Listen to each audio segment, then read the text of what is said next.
કાકરેજના અથડી મઠના મહંત શ્રી શંકરપુરીનું અપહરણ કરતા ચકચાર મચી હતી।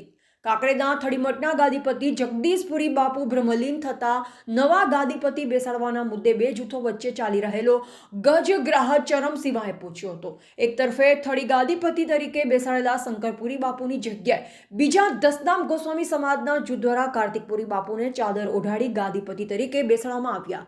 સમાજ જૂથ દ્વારા ગઈકાલે સવારે દસનામ ગોસ્વામી દ્વારા અમુક લોકો સવારે 4 વાગ્યાના સુમારે આવી શંકરપુરી મહંતનું અપહરણ કરવામાં આવ્યું, જે બાબતે સિહોરી પોલીસ સ્ટેશને ફરિયાદ નોંધાવવામાં આવી અને તુરંત સિહોરી પોલીસ સ્થળે મઠ આવી સીસી કેમેરા ચેક કરતા સીસી કેમેરા તોડેલ હાલતમાં મળી આવ્યા અને સીસી કેમેરાનું ડીવીઆર પણ સાથે લઈ ગયેલ હોવાથી તાત્કાલિક તપાસ હાથ ધરી।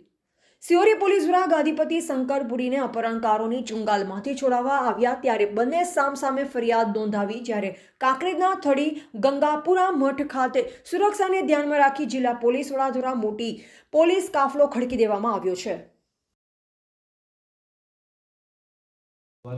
થડી મઠ જે આવેલું છે ત્યાં બંને ગ્રુપોનો ઝઘડો ચાલે છે કે કોને મહંત બનાવવા અને કોને મહંતને બનાવવા।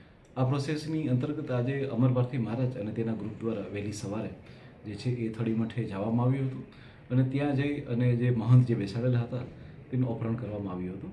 એ બાબતે પોલીસે કાયદેસરની કાર્યવાહી હાથ ધરી છે। ત્યાં સીસીટીવી કેમેરા પણ તોડી નાખવામાં આવ્યા છે અને ત્યારબાદ જે છે એનું ડીવીઆર લઈ ગયા હતા, પરંતુ પોલીસે તરત જ જગ્યા ઉપર જઈ અને જે પણ બીજા મહંત હતા તેઓ પણ હાલમાં સહી સલામત રીતે પાછા આવી ગયા છે અને બંને પક્ષોનું પોલીસ જે છે અહીં લાવી દીધા છે પોલીસ સ્ટેશને અને કાયદેસરની કાર્યવાહી હાલમાં ચાલુ છે। હાલમાં કોઈ પણ જાતનો લો એન્ડ ઓર્ડરનો કોઈ ઇસ્યુ નથી કે બીજી કોઈ પણ સમસ્યા નથી, પરંતુ પોલીસ આ વસ્તુની ગંભીરતાથી લઈ અને જે વસ્તુની ઘટના બનેલી છે તેના ઉપર સખતમાં સખત કાયદેસરની અમે કાર્યવાહી હાલમાં કરી રહ્યા છીએ।